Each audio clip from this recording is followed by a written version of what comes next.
샬롬, 존귀한 여러분.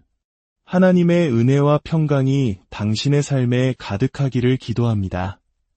오늘 우리가 함께 나눌 이야기에 앞서 만약 이 채널의 메시지가 여러분의 마음에 울림을 준다면 구독과 좋아요를 통해 이 영적인 여정에 동참해 주십시오.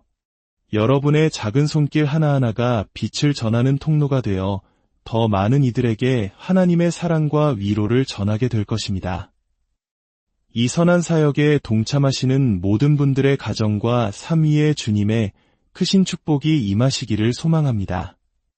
우리는 분주하고 소란한 세상을 살아가고 있습니다. 수많은 목소리, 수많은 의견, 수많은 이념들이 쉴 새 없이 우리의 주의와 마음을 얻기 위해 경쟁합니다. 이러한 세상 속에서 우리의 신앙이 마주하는 가장 큰 도전은 하나님의 음성을 듣지 못하는 무능력이 아닙니다. 진정한 도전은 다른 목소리들에 너무나 쉽게 귀를 기울이려는 우리의 연약한 마음에 있습니다. 하나님께서는 우리에게 들려주고 싶어 하시는 이야기가 너무나도 많으십니다.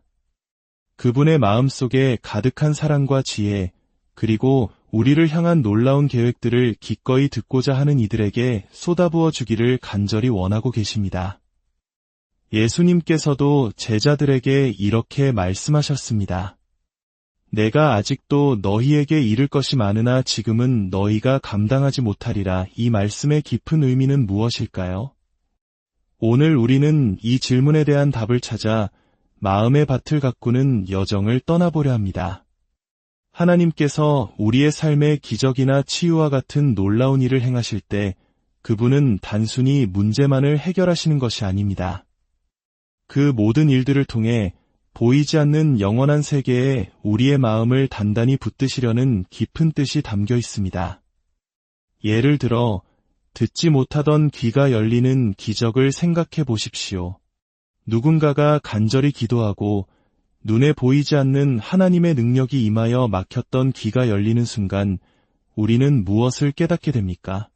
하나님께서는 이처럼 보이는 현상을 통해 보이지 않는 세계의 실제와 그 우월함을 우리에게 가르치고 훈련시키시는 것입니다. 사도 바울이 보이는 것은 잠깐이요 보이지 않는 것은 영원함이라 라고 고백했듯이 말입니다. 우리의 삶은 이 보이는 세상과 보이지 않는 세상, 두 현실 사이의 다리와도 같습니다. 이 둘은 서로 싸우는 적대적 관계가 아니라 동역하며 함께 나아가야 할 파트너입니다. 마치 이스라엘 백성이 약속의 땅에 들어가 밭을 갈고 씨를 뿌리는 자연적인 수고를 할 때 하나님께서 그 위에 생명의 숨결을 불어넣으시어 풍성한 수확의 기쁨을 안겨주시는 것과 같습니다. 자연적인 것과 초자연적인 것은 이처럼 서로 협력해야 하며 바로 우리 한 사람 한 사람이 그 두 세계를 연결하는 소중한 통로입니다. 기억하십시오. 희망과 절망은 모두 전염성이 강합니다. 당신은 주변 세상에 어떤 영향력을 미치는 사람이 되고 싶으십니까? 믿음은 하나님의 음성을 듣는 데서 시작됩니다. 이 자리에 있는 우리 모두는 하나님의 음성을 들을 수 있는 능력을 이미 받았습니다. 만일 그렇지 않았다면 우리는 구원의 자리에 이를 수조차 없었을 것입니다.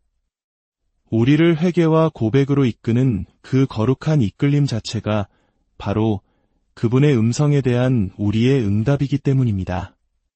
우리는 종종 특히 성취 중심적인 서구 문화권에서는 하나님의 음성을 듣는 나의 능력 혹은 나의 무능력에 초점을 맞추곤 합니다. 하지만 우리의 연약함을 강조하기보다 당신의 자녀에게 어떻게든 그 사랑을 전하시려는 하나님의 능력에 초점을 맞추는 것이 훨씬 더 지혜로운 태도일 것입니다. 생각해 보십시오. 귀가 어두운 사람과 대화할 때 우리는 목소리를 높이거나 그 사람이 나를 바라볼 때까지 기다리는 등 어떻게든 내 말이 전달되도록 노력합니다. 우리 인간도 이럴진데 하물며 하늘에 계신 우리 아버지께서 자신의 음성을 우리에게 들려주실 방법을 모르시겠습니까? 그분은 반드시 당신의 음성을 들려주십니다. 그러므로 문제는 능력이 아니라 듣고자 하는 우리의 마음에 있는 것입니다. 우리 마음의 가장 큰 적은 때로 분주함입니다. 여기서 말하는 분주함이란 꽉 찬 일정을 의미하는 것이 아닙니다.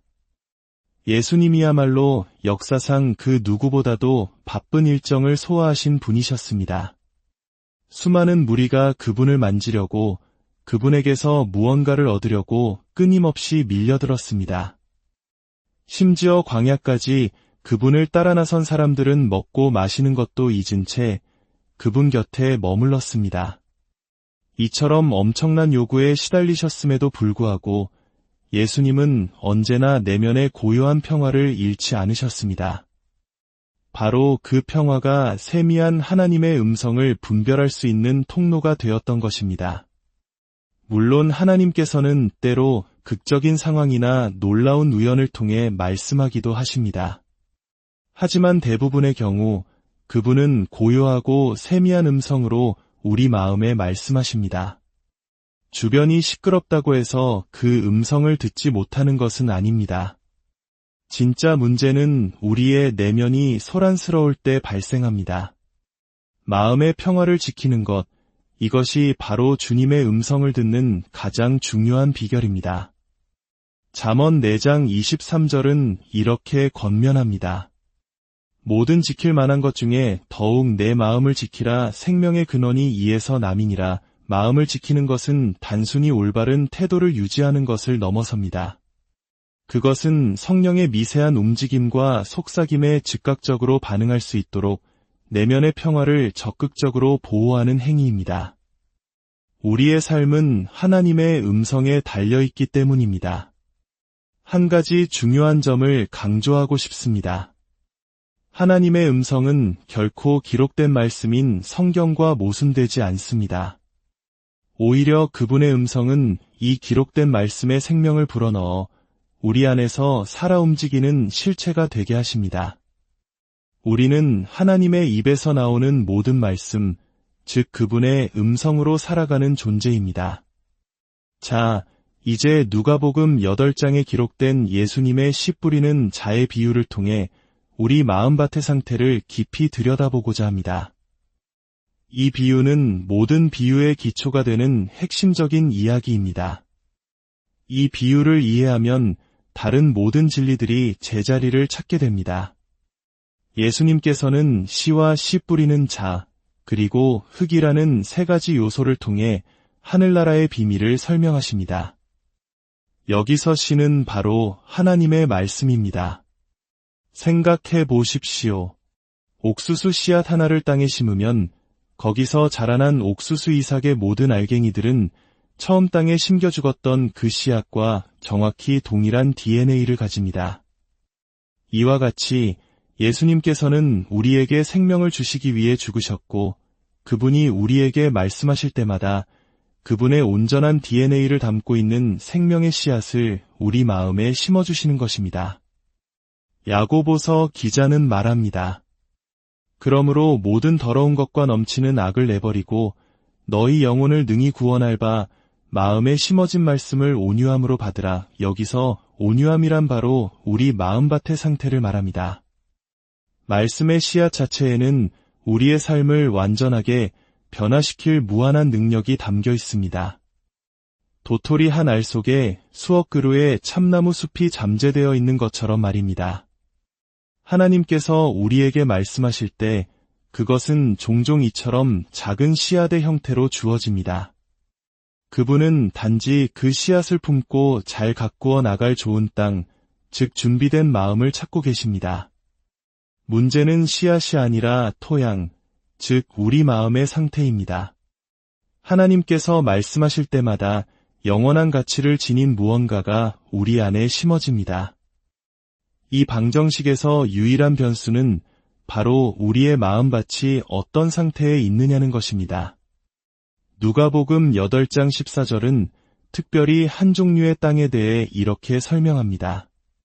가시떨기에 떨어졌다는 것은 말씀을 들은 자이나 지내는 중 이생의 염려와 재물과 향락의 기운이 막혀 온전히 결실하지 못하는 자여, 이 말씀이 묘사하는 것은 완악하게 굳어버린 마음이 아닙니다. 이 마음밭은 기꺼이 씨앗을 받아들입니다. 하지만 문제가 있습니다. 하나님의 말씀이라는 옥수수 씨앗 옆에 가시떨기라는 다른 씨앗 또한 함께 받아들였다는 것입니다. 이 가시떨기는 무엇일까요? 바로 이생의 염려, 재물, 그리고 향락입니다. 이것은 하나님께서 주신 약속이 이루어지지 않을 경우를 대비한 보험용 생각, 과거의 실패 경험에서 비롯된 회의적인 관점, 세상이 말하는 또 다른 성공 방식과 같은 것들입니다. 우리가 하나님의 음성을 듣는 데는 문제가 없지만 그 말씀 외에 다른 것들에게 우리 자신을 내어줄 때 문제가 생기는 것입니다. 결국 하나님의 말씀이 뿌리 내리는데 필요한 마음의 양분을 이 가시떨기들이 모두 빼앗아 버립니다. 그리고 더 높이 자라나 햇빛을 가려 마침내 하나님의 말씀의 씨앗이 숨막혀 죽게 만듭니다. 그 씨앗 안에는 하나님의 형상과 하늘나라의 능력을 이 땅에 드러낼 무한한 잠재력이 있었음에도 불구하고 말입니다. 물 위를 걷던 베드로를 떠올려 보십시오. 예수님께서 오라고 하셨을 때 그 말씀이 그를 물 위로 걷게 한 씨앗이었습니다. 하지만 거센 풍랑을 보는 순간 그의 마음에 두려움이라는 또 다른 씨앗이 심어졌습니다.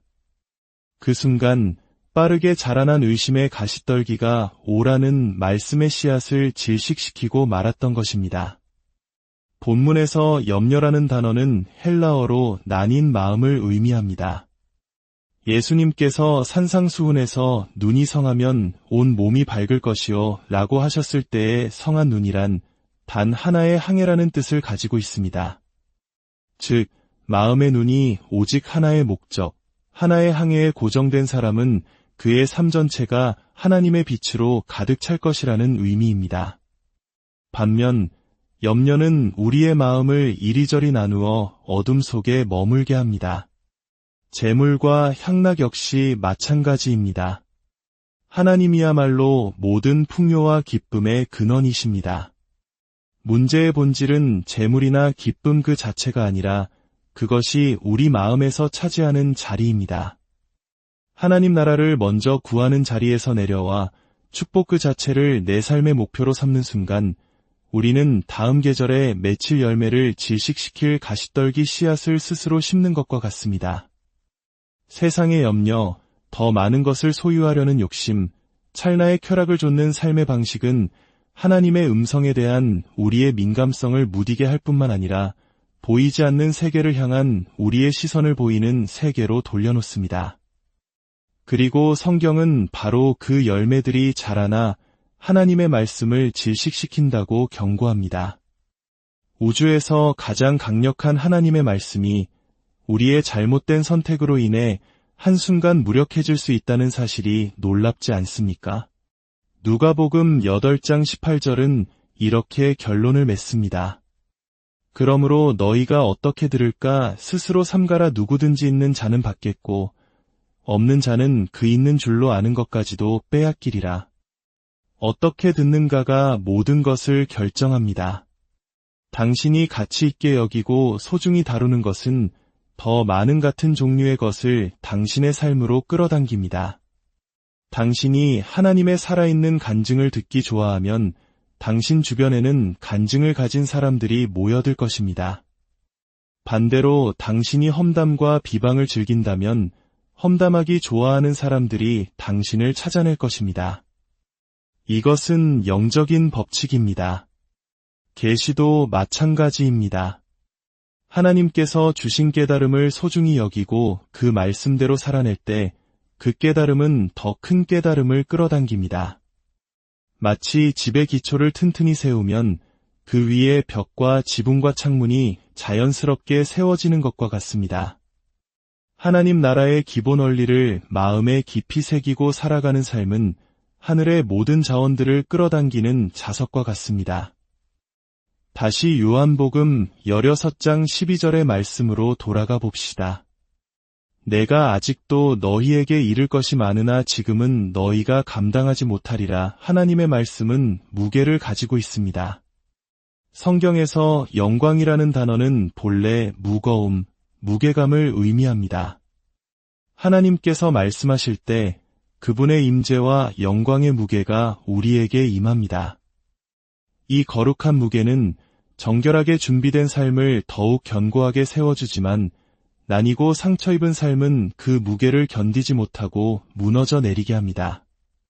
갈라진 틈이 있는 그릇에 무거운 것을 올려놓으면 그 틈이 더 벌어지는 것과 같습니다. 따라서 하나님께서 침묵하시는 것은 결코 벌이 아닙니다.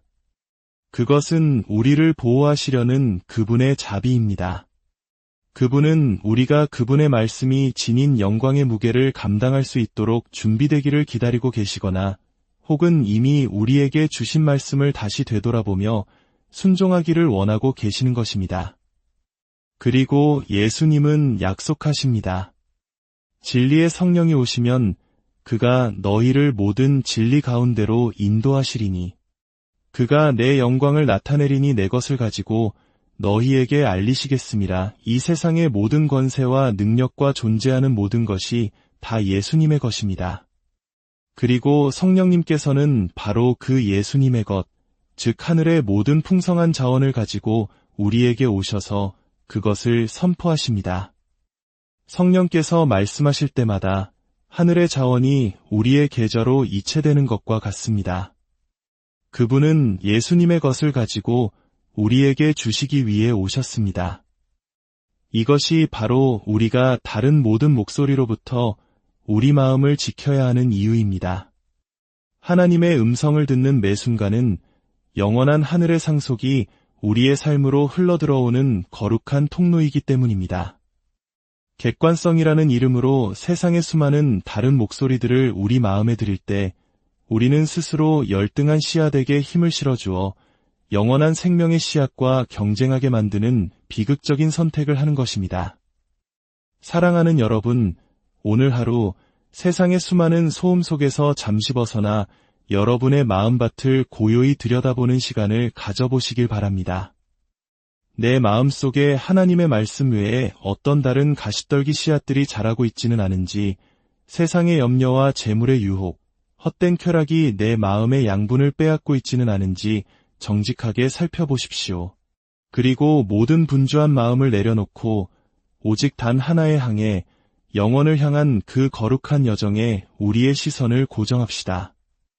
우리의 마음밭이 좋은 옥토가 되어 하나님의 말씀이 온전히 뿌리내리고 자라나 30배, 60배, 100배의 아름다운 열매를 맺게 되기를 간절히 바랍니다. 여러분의 삶에 하나님의 깊은 평안과 지혜가 늘 함께하기를 주님의 이름으로